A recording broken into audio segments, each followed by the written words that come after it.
My parents kicked me out at 18. 10 years later, they begged me to come back.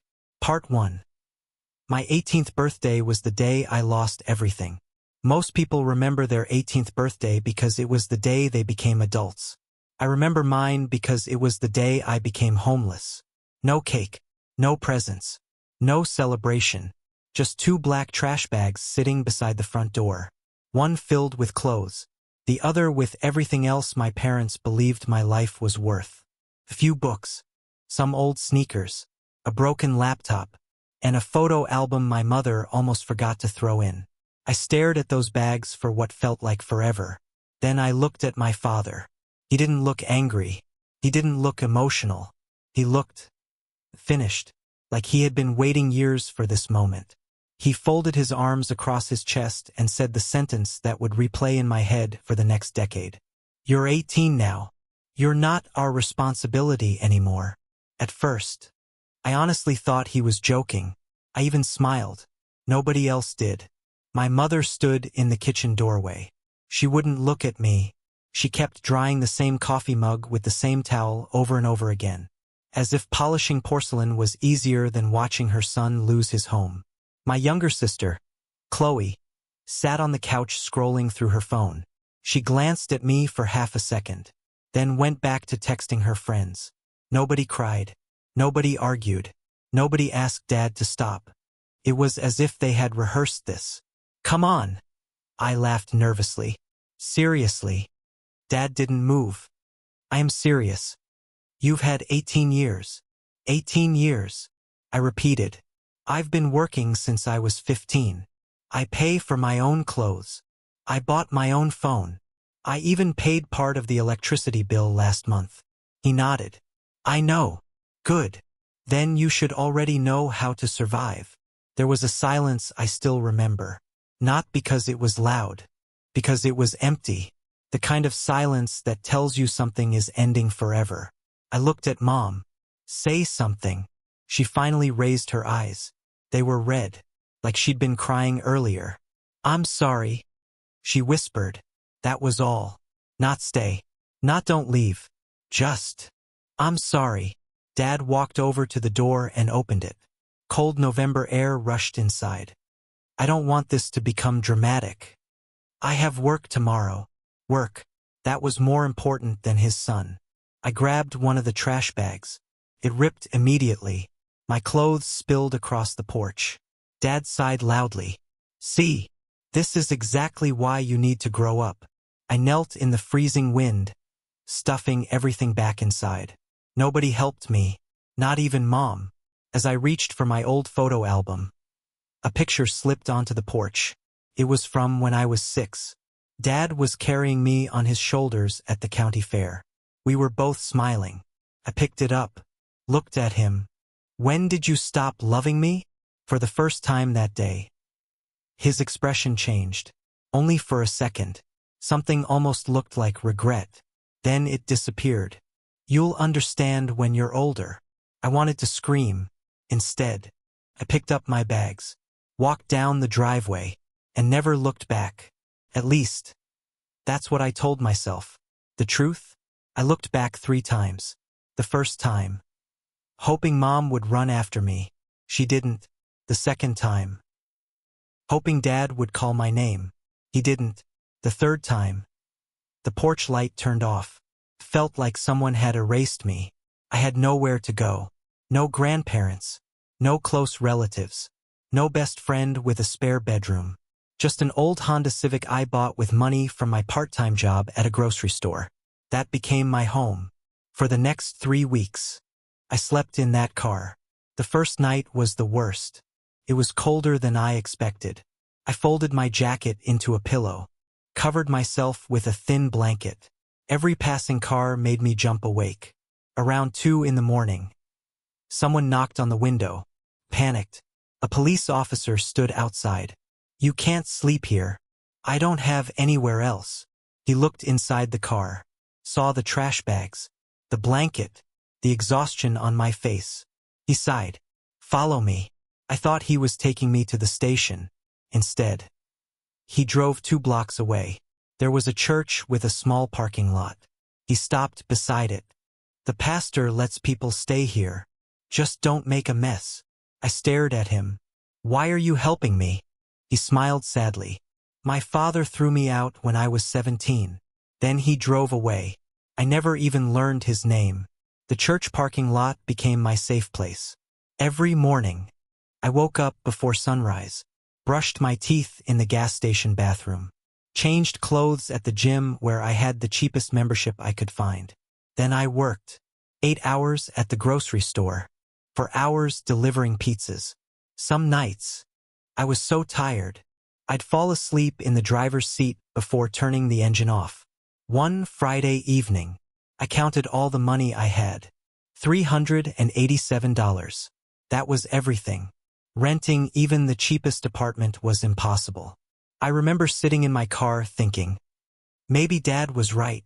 Maybe I'm just not good enough. Then my phone buzzed. A text from Mom. For one incredible second, I believed she wanted me home. The message read, "Don't forget to change your mailing address." Nothing else. No, how are you? No, are you okay? Just change your mailing address. I stared at the screen until it went dark. Then I deleted the message, along with every other conversation I'd ever had with my family. I told myself I was done, completely done. I had no idea. My real story hadn't even started yet. Part 2. The man who gave me a chance. For the next month, I lived like a ghost. I worked. I slept in my car. I showered at the gym. I ate whatever was cheap enough to keep me alive. Some days it was instant noodles. Some days it was gas station hot dogs. Some days it was nothing. The hardest part wasn't hunger. It wasn't even the cold. The hardest part was watching normal families. Parents buying groceries with their kids. Mothers asking their sons if they needed anything. Fathers putting gas in their daughters' cars. Simple things. Things I used to think everyone had. One night, my car wouldn't start. I was parked behind the pizza place after closing. It was almost midnight. I turned the key again and again. Nothing. Just a clicking sound. I put my forehead against the steering wheel and laughed. Not because it was funny. Because if I didn't laugh, I was going to break. That car wasn't just transportation. It was my bedroom, my closet, my only safe place. And now even that was gone. The next morning, I had it towed to the cheapest auto shop I could find. The sign above the garage said, Miller's Auto Repair. The building looked older than me. Paint peeling. 2 garage doors. A vending machine that probably hadn't worked in 10 years. An older man came out wiping his hands on a rag. Gray beard. Heavy boots. Sharp eyes. You the kid with the Civic? Yeah. He popped the hood. Looked inside for maybe 30 seconds. Then said, Starter's dead. How much? He glanced at me. Parts and labor. Around 400. I almost laughed again. I had $112. Okay, I said quietly. I'll come back for it. He narrowed his eyes. Come back when? When I have the money. And where are you going now? I looked away. Work. Without your car? I'll figure it out. He stared at me for a long moment. Then his eyes moved to the back seat. Trash bags. Blanket. A backpack. He understood immediately. But he didn't pity me. That was the first thing I liked about him. He didn't say, poor kid. He didn't make that face people make when your life makes them uncomfortable. He just nodded toward the garage. You know how to hold a wrench? A little. Good. He tossed me the rag. Then you're working off the repair. I blinked. What? You heard me. I can't pay you. I didn't ask if you could pay. I asked if you could work. His name was Arthur Miller. Everyone called him Art. He was 68 years old and mean in the way only kind people pretend to be. He cursed at broken engines, yelled at tools when he misplaced them, drank coffee so strong it could probably remove paint. But he never asked questions he didn't need answers to. That first day he made me sweep the shop, then clean oil stains, then organize parts. By evening, my hands were black, my back hurt, and my stomach was growling. Art pointed to a small fridge in the corner. Sandwiches are in there. I don't want to take your food. They're not mine. Whose are they? Yours if you eat them. That was his way of saying he cared. My car was fixed 2 days later, but I kept coming back. At first just to work off the debt. Then because Art offered me evening shifts. Then because the shop became the first place where I didn't feel unwanted. He taught me how to change brakes, how to diagnose engine sounds, how to talk to customers, and more importantly, how to stand up straight when life was trying to fold me in half. One night, after closing, Art found me sleeping in my car behind the shop. He knocked on the window. I woke up instantly. Get inside. I'm fine. That wasn't a question. He led me to a small room above the garage. It had an old couch, a lamp, a microwave, and boxes of paperwork stacked against the wall. It ain't pretty. I stared at it. You're letting me stay here? No. He tossed me a set of keys.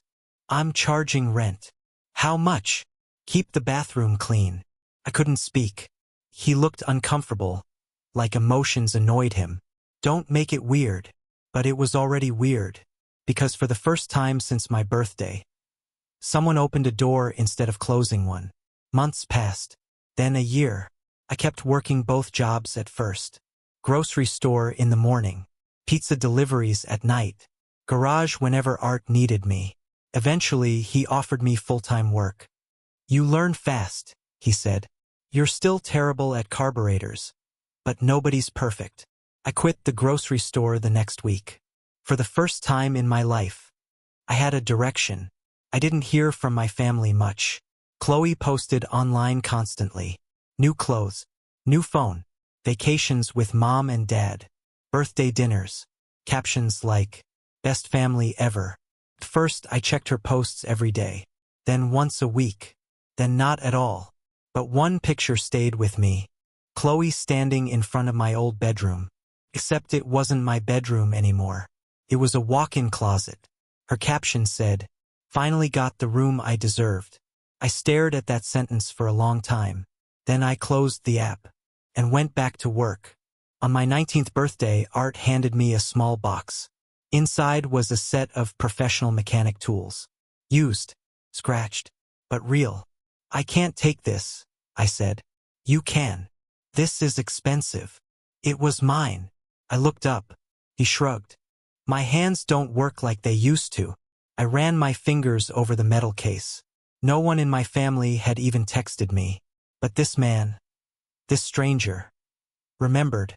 Thank you, I said. Art looked away. Don't cry in my shop. I'm not crying. Good, because it causes rust. By 21, I was running most of the garage. Art still owned it. Still sat behind the desk pretending to be in charge. But customers asked for me. Suppliers called me. I handled invoices, repairs, schedules, everything. One afternoon, he tossed a folder onto my workbench. Read it. What is it? Business paperwork. For what? For half the shop. I stared at him. What? He looked annoyed. I'm too old to do this forever. I don't have money to buy half a business. You don't need money. Art. You earned it. I opened the folder with shaking hands. He was giving me 49% ownership. Not because I asked. Not because I was family. Because I had worked for it. That night, I sat alone above the garage and cried harder than I had the night my parents kicked me out. Not because I was sad. Because someone had finally looked at me and seen value. But life has a strange way of testing you right after it gives you hope. 6 months later, Art collapsed in the shop. Heart attack. I was the one who found him. I rode in the ambulance holding his hand while paramedics worked over him. He survived. Barely. But the doctor said he couldn't work anymore. No heavy lifting. No stress. No long days. For Art, that sounded worse than death. From his hospital bed, he looked at me and whispered, "Don't let them close my shop." I won't. I mean it. I said I won't. He grabbed my wrist with surprising strength. No, kid. Listen. This place saved you. Now you save it. So I did. I worked 16-hour days. I took every customer, every repair, Every emergency tow. I slept 4 hours a night and lived on coffee. People started talking. Not about Art's old garage. About me. The kid who could fix anything. The kid who treated people fairly. The kid who remembered what it felt like to have nothing.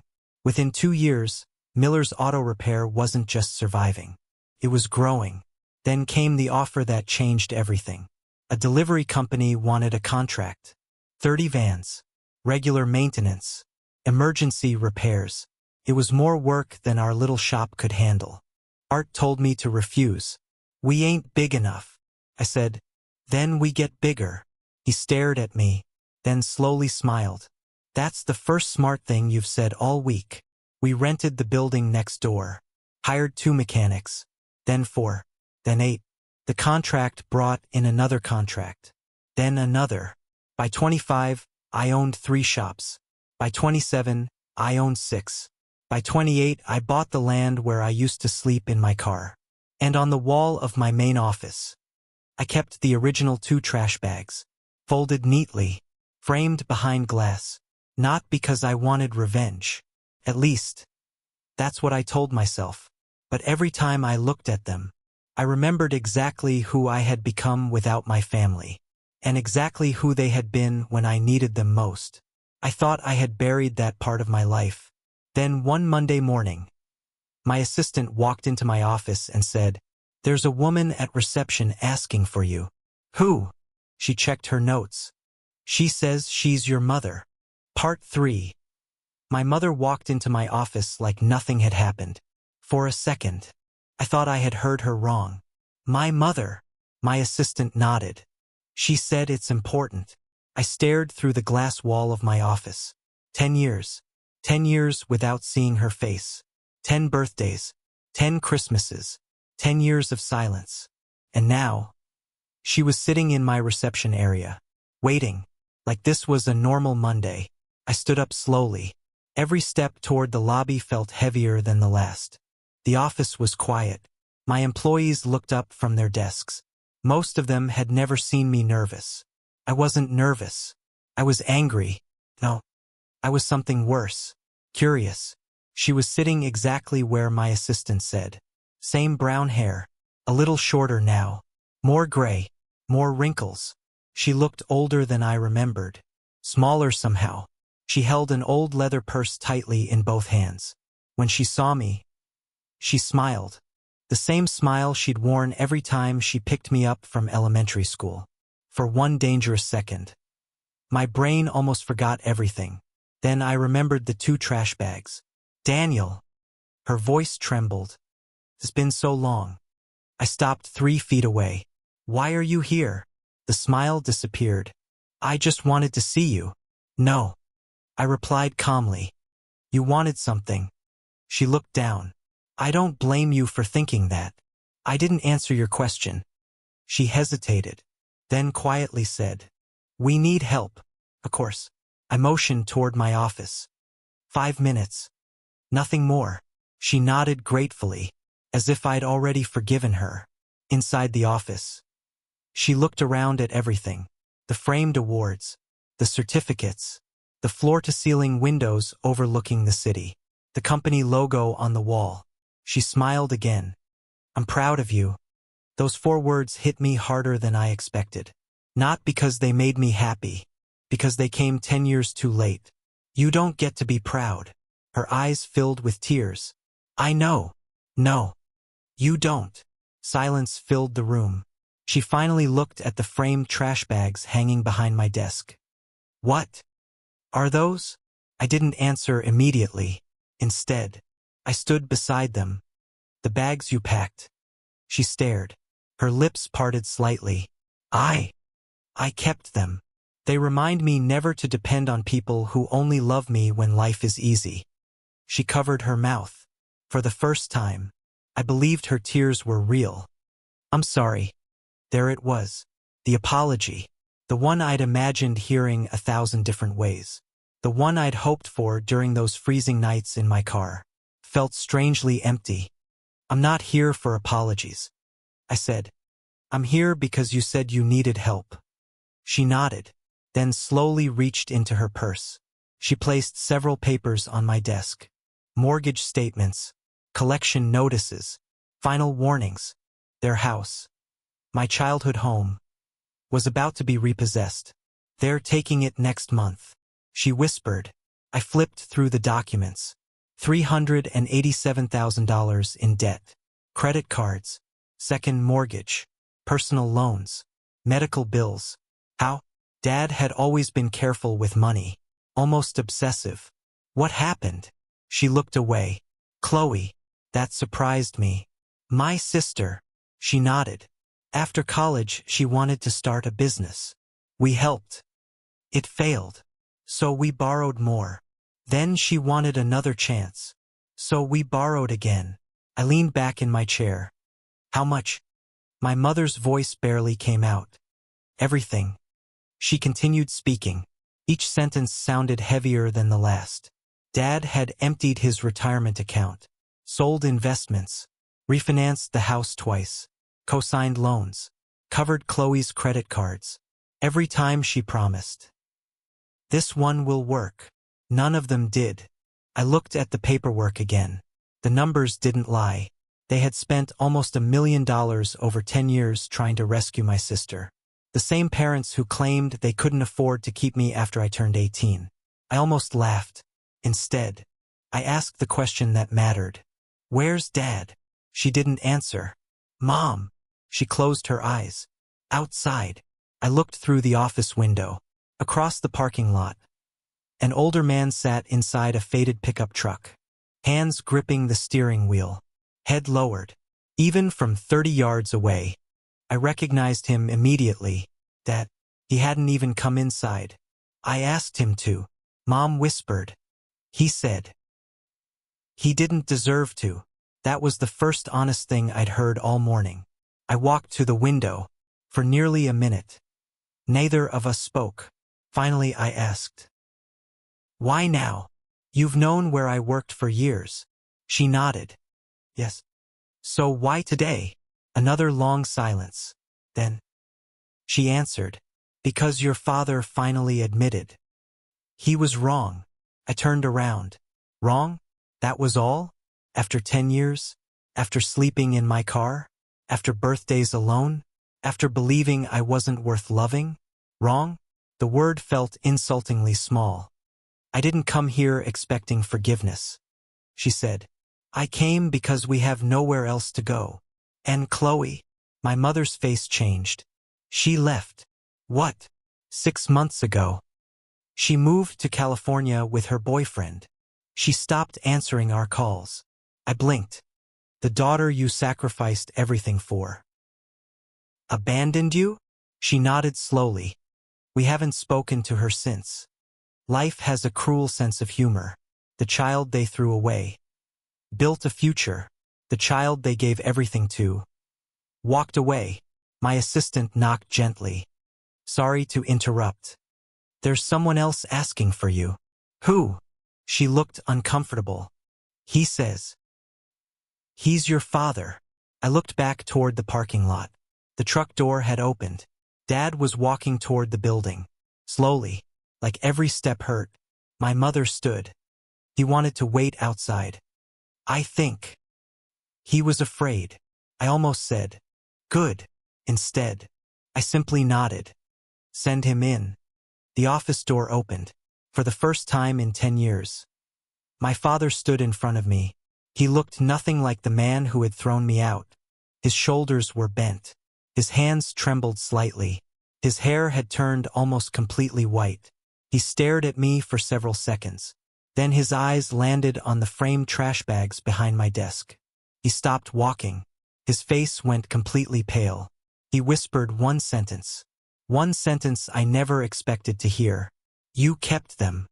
I looked him straight in the eyes. And answered. Unlike you. I don't throw away everything that matters. His knees almost gave out. He grabbed the back of a chair to keep himself standing. For the first time in my entire life, I saw my father. Completely broken. Part 4. The truth my father never had the courage to say. For almost a full minute. No one spoke. My father stood in the middle of my office. My mother stared at the floor, and I stood behind my desk, looking at the man who had completely changed the course of my life. He looked older than his 62 years. Not because of wrinkles, because of guilt. He couldn't even meet my eyes. Finally, he spoke. "I'm sorry." I laughed. Not because it was funny, because hearing those words after 10 years felt almost absurd. "You drove across the state to say 2 words?" He slowly shook his head. "No. I came to tell you the truth." That caught me off guard. "What truth?" He looked at my mother. She immediately looked away. His voice became quiet. "The truth about why I threw you out."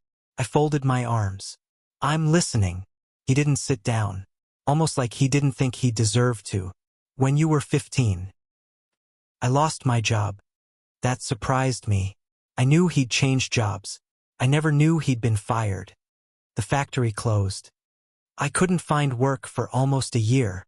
We burned through our savings. I started borrowing money." I interrupted him. "So you threw me out because you were broke?" He closed his eyes. "No. It wasn't that simple."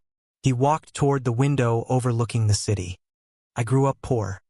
My father believed one thing." He looked at me. "A man who doesn't suffer will never become a man." I hated him for saying that. He smiled bitterly. "And then I became exactly like him." I didn't answer. He continued. "When I couldn't provide for this family, I felt like a failure. Every day I woke up thinking I'd ruined your future. I convinced myself that if I forced you to survive, you'd become stronger than me." I stared at him. "You call sleeping in a car a lesson?" He looked like I'd slapped him. "No. I call it the biggest mistake of my life." For the first time, his voice cracked. I drove past that church. Every muscle in my body froze. "What?" He nodded. "Every Friday. I knew where you parked." I couldn't breathe. "No." I watched from across the street. I shook my head. "No. I didn't know how to come back." "You watched me?" He nodded again. "I saw you sleeping in that car. I saw you eating sandwiches outside the gas station. I saw you leave for work before sunrise." My hands began trembling. "You watched all of that, and never once came over?" A tear rolled down his face. I told myself, "One more week, then another, and another." Eventually, I didn't know how to fix what I'd done. The room fell silent. I looked at my mother. "You knew?" She whispered. "Yes." I laughed again. This time, it sounded almost broken. "So both of you knew where I was?" Neither answered. That was answer enough. I walked over to the framed trash bags. I pointed at them. "Do you know why I kept these?" Dad quietly shook his head. "Because every morning, before I came to work," I looked at them. "They reminded me that nobody was coming to save me. I had to save myself." Dad slowly sat down. He looked exhausted. "I know." "No. You don't. I missed birthdays. I missed Christmas. I missed Mom's 50th birthday. I missed Grandma's funeral. You know why?" Neither of them spoke. "Because nobody invited me." Mom suddenly looked up. "We thought you didn't want contact." I stared at her. "You packed my life into garbage bags. You think I was supposed to send Christmas cards?" She burst into tears. Real tears, not quiet crying. She completely broke down. "I wanted to call," she sobbed. "So many times." "Then why didn't you?" She couldn't answer. Dad answered instead. "Because I told her not to." I looked at him. "What?" "I told her if we interfered, you'd never learn to stand on your own." I couldn't believe what I was hearing. "So this was your plan?" He slowly nodded. "I thought you'd hate me, but one day you'd understand." I shook my head. "I do understand." For a brief second, hope appeared in his eyes. Then I finished. "I understand that you confused cruelty With love. Hope disappeared instantly. Nobody moved. The office felt painfully quiet. Finally, Dad reached into his jacket pocket. He pulled out a folded envelope. Yellow. Old. Worn around the edges. I've carried this for almost 10 years. He placed it on my desk. I wrote it. The night after I threw you out. I looked at it. Didn't touch it. What is it? The apology. I never had the courage to send. I slowly unfolded the paper. The handwriting was unmistakably his. Daniel, if you're reading this, then I finally found the courage I should have had the day you walked out that door. I watched you leave, and I expected you to come back before sunset. When you didn't, my pride became stronger than my love. I stopped reading. My vision blurred. Not because I forgave him, because I realized something terrifying. He hadn't hated me. He'd been too proud to admit he was wrong. I finished the letter. Every year I wanted to knock on your door. Every year I convinced myself you were happier without me. Cowards tell themselves comforting lies. I became one of them. If you ever become a father, please, don't become me. I carefully folded the letter, placed it back inside the envelope, then looked at him. I believe every word. His eyes filled with hope again. But believing you isn't the same as forgiving you. He slowly nodded. I know. I don't expect forgiveness. He swallowed. I wanted you to know. I never stopped loving you. I answered quietly. Love isn't something you say. It's something you do. And when I needed yours most, you watched from across the street. My father lowered his head. There was nothing left for him to say. He stood up. So, this is goodbye. I didn't answer. He turned toward the door. My mother followed. Just before they reached it, I spoke. Wait. Both of them froze. I walked to my desk, opened the bottom drawer, pulled out 2 brand new black trash bags. Still folded, still sealed. I placed them gently on the desk. My parents stared at them, confused. Then realization hit. Dad's shoulders slumped. Mom covered her mouth. I said only one sentence. Happy 18th birthday. Neither of them could hold back their tears. Dad whispered, we deserve that. I looked at both of them, then quietly replied, no, you deserved much worse. Part 5. The person who saved me was dying. Nobody moved. The 2 black trash bags sat on my desk. Exactly like they had 10 years ago, except this time they were empty. My father stared at them as if they weighed 1,000 pounds. My mother couldn't stop crying.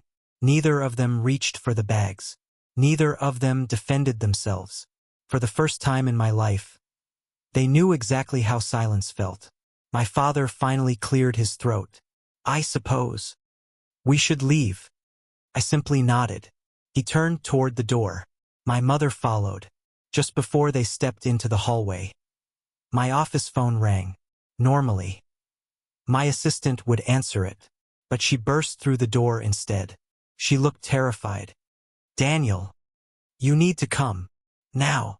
I had never seen her like that. What happened? It's Arthur. My heart stopped. I didn't even ask another question. I ran. Down the hallway.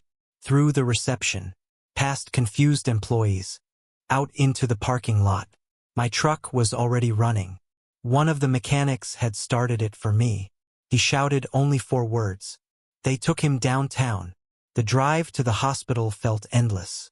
Every red light was torture. Every slow driver felt personal. I kept hearing Art's voice in my head. Don't panic. Think. Fix the problem. But this wasn't an engine. There was nothing I could fix. When I reached the emergency room, one of the nurses recognized me immediately. Family? She asked. I opened my mouth, then hesitated. Legally, I wasn't. Emotionally. He was more family than anyone waiting outside. Yes. I answered. I'm family. She nodded. He's asking for Daniel.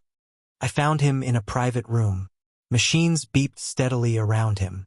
Oxygen tubes. Heart monitor. For lines. The strongest man I'd ever known suddenly looked small. He smiled when he saw me. Took you long enough. Even now. He was joking. You scared me, I said quietly. He shrugged. Doctor says that's what old people do. I pulled a chair beside the bed. For several minutes. We talked about nothing. Weather. Cars. The new mechanic who kept losing tools. Neither of us mentioned why he was really there. Finally, Art sighed. I don't have much time. Don't say that. I'm 78. I've had 2 heart attacks. And 1 very stubborn apprentice. He smiled. I'm realistic. He reached toward the bedside table. There was a thick envelope. My name was written across the front. I frowned. What's this? He placed it in my hands. My will. I stared at him. No. No. No. I'm not taking that. You don't have a choice. I laughed nervously. This isn't funny. I know. He became serious. I never had children. You know that. I nodded. I always thought that made me unlucky. He looked directly into my eyes. Turns out. I was just waiting for the right son. My vision blurred instantly. He continued before I could speak. You remember the first day you came into my shop? Of course. You lied to me. I did. You said you couldn't pay. He smiled. You could. What?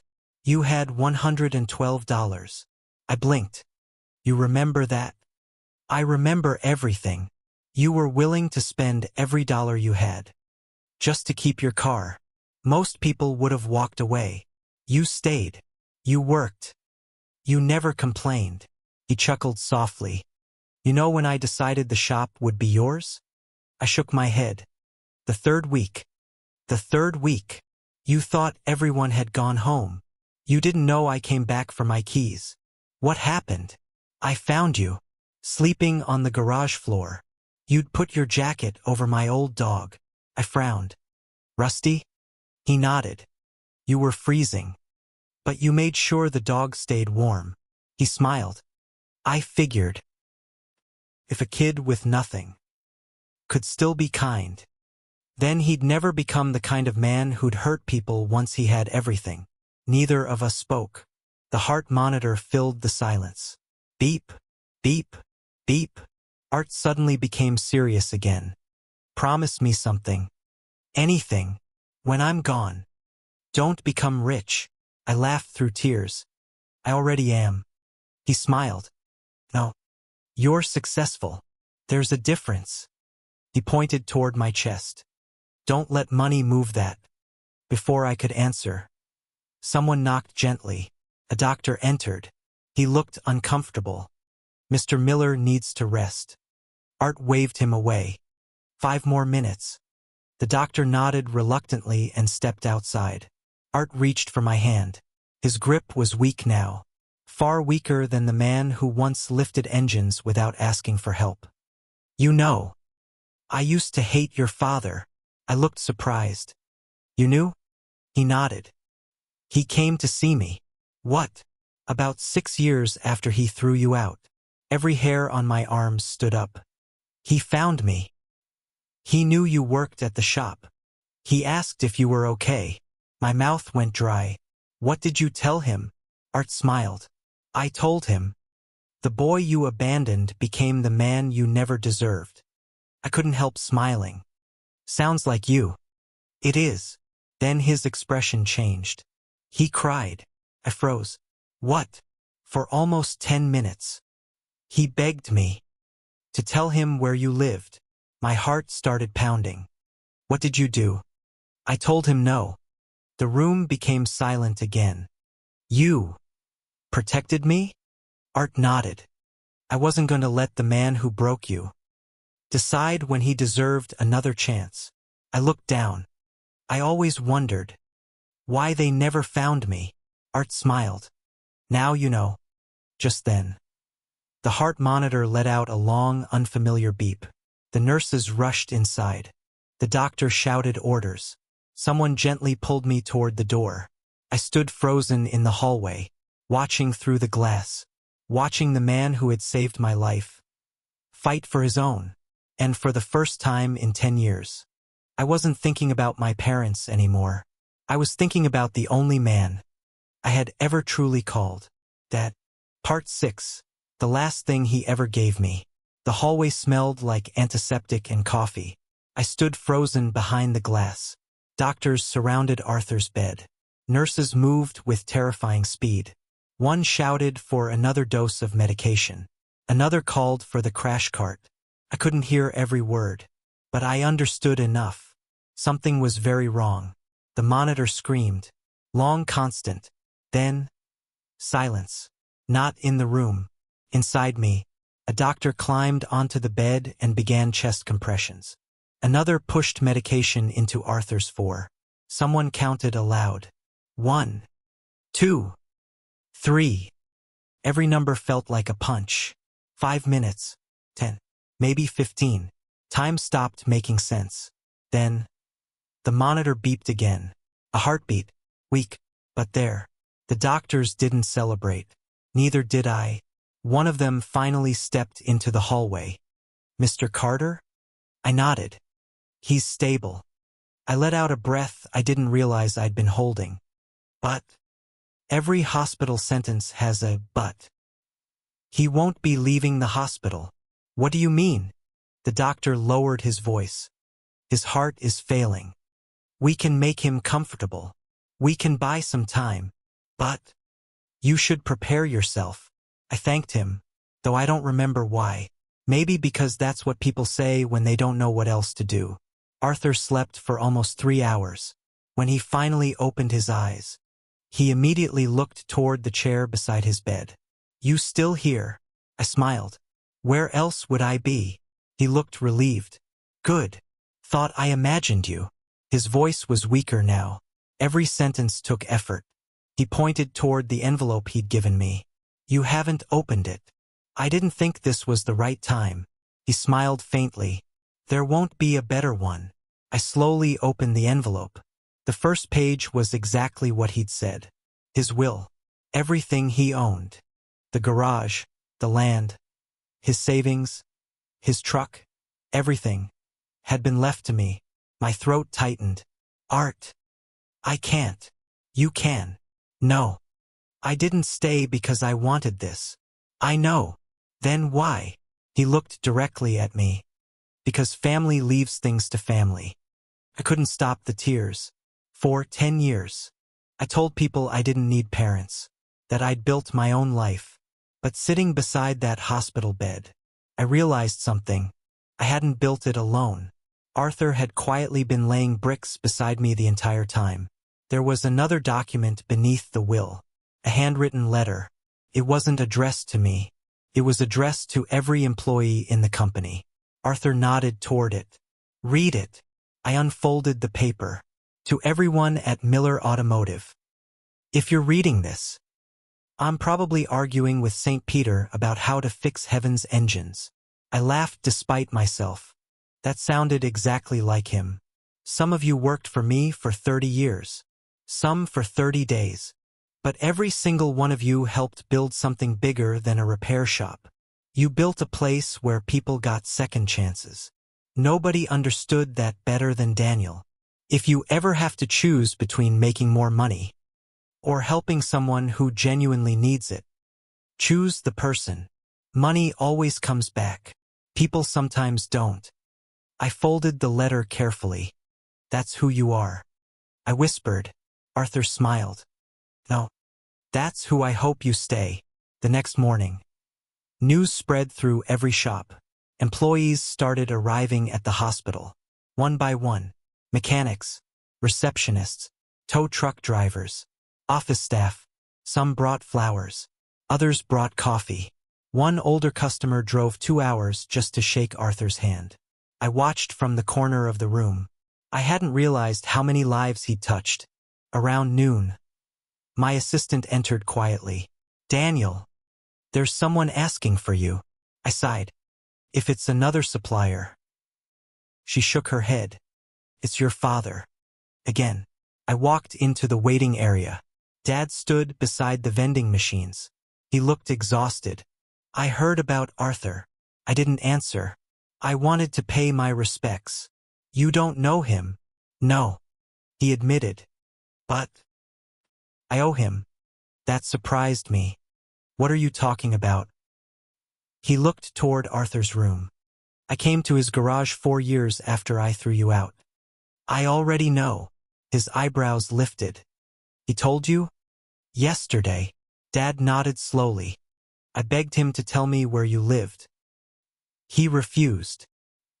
He said something I'll never forget. I already knew, but I wanted to hear Dad say it. What did he tell you? Dad swallowed. He said, "The boy you abandoned became the man you never deserved." His voice broke. I've heard those words every single day since. For several seconds. We simply stood there. Then Dad reached into his coat pocket. He handed me a folded receipt. Old. Yellowed. I almost threw this away. I looked at it. It was from a grocery store. Dated 9 years earlier. I frowned. What is this? The first groceries you ever bought. I stared at him. How do you have this? He looked embarrassed. I followed you into the store. Again. Another secret. I watched you pay. I watched you put half the food back. Because you couldn't afford it. He rubbed his eyes. When you left. I bought everything you couldn't. I looked at him. And then what? I asked the cashier to put it in your car while you were inside the gym. My mind raced. I remembered that day. I thought someone had made a mistake. I found bags of groceries in the back seat. Bread. Eggs. Milk. Chicken. I never knew where they came from. You? He nodded. I couldn't apologize. So I kept trying to help. Without letting you know. I didn't know what to feel. Anger. Sadness. Confusion. None of it erased what he'd done. But it complicated it. People like clear villains. Real life rarely gives you one. That evening, Arthur asked everyone to leave. Except me. He looked unusually serious. There is one more thing. What? He pointed toward the old toolbox sitting beside the bed. The bottom drawer. I opened it. Inside, wrapped in an oil-stained cloth, was a small metal key. Another key. I smiled. What does this open? Arthur chuckled. Not a safe. Good. I've had enough safes. He laughed so hard he started coughing. When he caught his breath, he said, It opens my office. The old filing cabinet. Bottom drawer. There's something there. I've been saving for you. What is it? He smiled. The first paycheck you ever earned. I frowned. I spent that years ago. No. You spent the copy. I kept the original. I laughed. Why? Because. He looked out the window. Everyone deserves proof. That somebody believed in them. Before they believed in themselves. I sat beside him until he fell asleep, watching the monitor rise and fall, listening to each heartbeat, not knowing. It would be the last peaceful night either of us would ever have. The next morning, at exactly 5:42 a.m., my phone rang. The caller ID read, St. Mary's Hospital. Before I answered, I already knew. Part 7, the funeral. The phone rang exactly at 5:42 a.m. I stared at the screen. St. Mary's Hospital. I already knew. Still, I answered.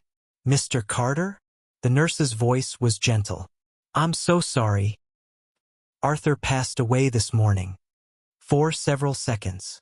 I couldn't hear anything else. Her voice continued. She explained paperwork, personal belongings, death certificates. None of it registered. The only thing I heard was, Arthur passed away. I don't remember driving to the hospital. I only remember walking into his room. It was quiet. Too quiet. The machines were gone. The oxygen tubes were gone. Arthur looked peaceful. For the first time since I'd met him. He wasn't fixing something. He wasn't giving advice. He wasn't making terrible jokes. He was simply gone. I stood beside the bed for nearly an hour, not speaking, just remembering. The first sandwich he left in the shop fridge. The first paycheck. The first time he called me kid. The first time he said he was proud of me. Then, I noticed something. His left hand was closed. The nurse smiled softly. He didn't let go of this. She carefully opened his fingers. Inside was one of my old company business cards.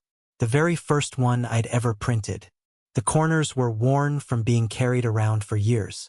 On the back, Arthur had written only 4 words. He made it. That broke me. The funeral was held 4 days later. I expected maybe 20 people. 30 if I was lucky. Instead, over 400 people came. Mechanics, customers, truck drivers, police officers, teachers, single mothers whose cars he'd fixed for free, teenagers he'd hired when nobody else would. One elderly woman drove 6 hours just to leave flowers. Another man said Arthur once repaired his truck for $1 because he knew the man couldn't afford more. Story after story. I realized something. Arthur had never become rich, but he'd become unforgettable. The church was completely full. People stood outside because there weren't enough seats. Someone handed me the guest book.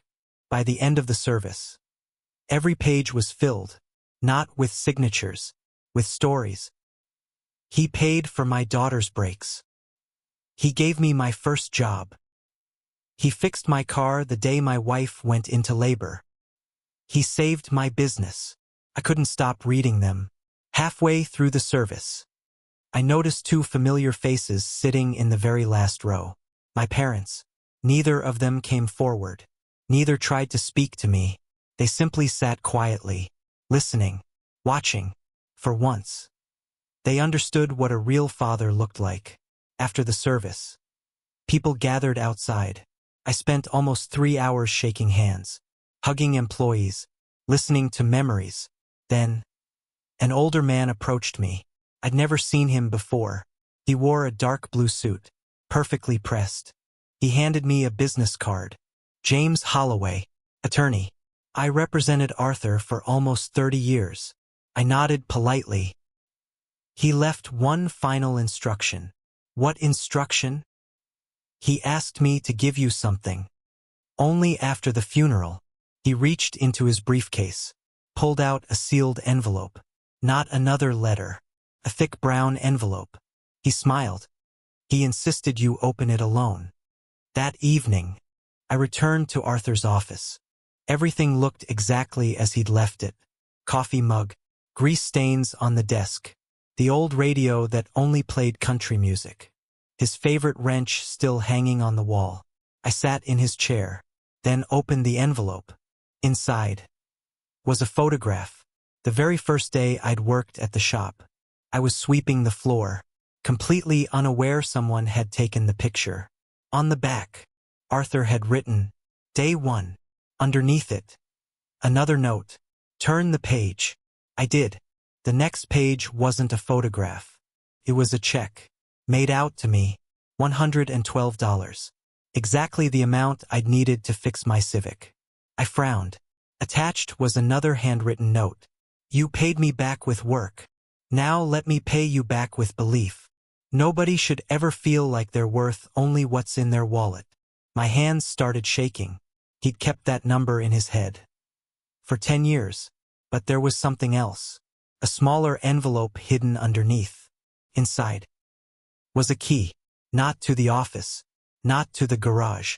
A safety deposit box. At the bottom was another note. Open this only when you're ready to forgive. I stared at the sentence. Forgive? Forgive who? My parents? Myself? I wasn't sure. I slipped the key into my pocket. I wasn't ready. Not yet. The next morning, I returned to work. Everyone expected me to take time off. Instead, I unlocked the shop at exactly 7 a.m., just like Arthur always had. Employees arrived one by one. Nobody spoke much. Around lunchtime, my assistant walked into the garage. Daniel. I looked up from an engine. There's someone here. Supplier. She shook her head. No. It's your sister. I froze. For 10 years. Chloe had never called, never texted, never apologized. Now, she was standing in my office, waiting, and judging by the expression on my assistant's face. She wasn't here to say she was sorry. Part 8. The person I never thought would cry. My assistant rarely looked nervous. She had worked beside me for almost 4 years. She had handled angry customers, lawsuits, multi-million-dollar contracts, even a fire at one of our repair shops. Nothing seemed to shake her. Until now. She quietly closed my office door, then looked at me. "I think you should prepare yourself." I frowned. "For what?" She hesitated. "I've never seen someone cry like that." I walked toward the reception area. Every employee pretended to keep working. Nobody actually was. They all knew who had arrived. Standing near the window was Chloe, my little sister, except she didn't look like the girl I remembered. The expensive clothes were gone. The perfect makeup, the confident smile, everything that had once screamed success had disappeared. She looked exhausted. Her hands trembled. Dark circles sat beneath her eyes. For the first time in my life, she looked ordinary. She turned when she heard my footsteps. For a few seconds, we simply stared at each other. 10 years, reduced to silence. Then, she whispered, "Hi." I answered with one word. "Why?"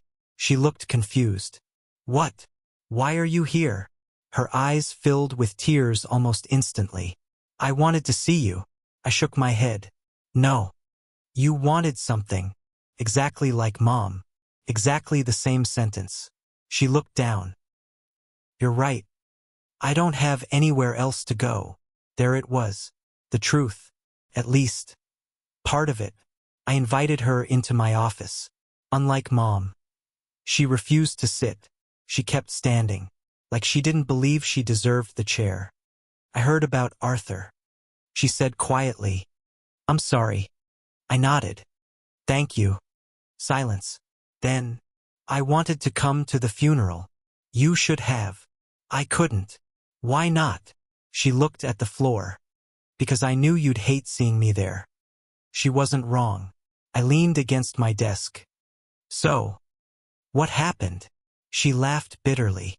"You really don't know?" "No." She took a deep breath. "My business never existed." I frowned. "What?" "There wasn't a business. The loans Dad took. They weren't investments. So where did the money go?" She closed her eyes. "Gambling." The room became completely silent. I started online. I kept winning. I thought I was smart. Then I started losing. So I borrowed. I won again.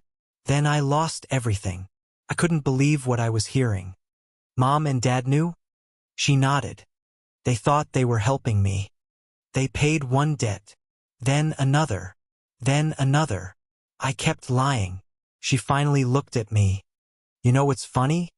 I didn't answer. "They always believed me. Every lie. They questioned you. They threw you away. But me, they believed every word." For the first time, I saw genuine regret in her eyes. Not regret for losing money. Regret for understanding. "Far too late." "I hated you," she admitted. "I wasn't expecting that." "What?" "When we were kids. I hated how easy everything seemed for you." I laughed quietly. "Easy." She nodded. "Dad took you fishing. He taught you baseball. He helped you build that treehouse. I wanted those things." I stared at her. "Chloe, that all happened before you were old enough to remember." She frowned. "What?" I walked toward the bookshelf, pulled out the old photo album I'd rescued from the trash bags, opened it, page after page. Dad carrying both of us. Mom smiling. Family picnics, camping trips, birthday parties. You were there. She slowly turned the pages. Her breathing became uneven. I don't remember any of this." "You were 3, she whispered. "I always thought you were the favorite." I smiled sadly. "So did I." That sentence hung in the air. Then it hit us at exactly the same time. Neither of us had been the favorite. We'd simply remembered different versions of the same family. Chloe sat down. For the first time since arriving. She completely broke. I ruined everything. She cried. I kept asking Dad for money. He never said no. I thought. That's what parents were supposed to do. She covered her face. I didn't know. He refinanced the house. I didn't know Mom stopped buying her medication. I didn't know. They almost lost everything because of me. I handed her a glass of water. She looked surprised. You aren't yelling. I shrugged. What would that change? She cried even harder. After several minutes, she finally whispered the question she'd been afraid to ask. Do you hate me? I thought about it. Really thought about it. The answer would have been easy 5 years ago. Maybe even 1 year ago. But now? No. She looked up. I don't understand you. I smiled faintly. Arthur used to tell me something. People who are drowning don't always realize they're pulling everyone else underwater. You were drowning. You just didn't know it. She stared at me, then asked, Can I tell you something? Go ahead. The day Dad threw you out. I watched from my bedroom window. I felt my chest tighten. I wanted to run after you. Why didn't you? She started crying again. Because Dad told me. If I left the house, I'd never be allowed back either. I closed my eyes. That sounded exactly like him. Fear, control, pride. She reached into her purse, pulled out an old envelope. Yellow, creased. I found this after Dad cleaned out the attic.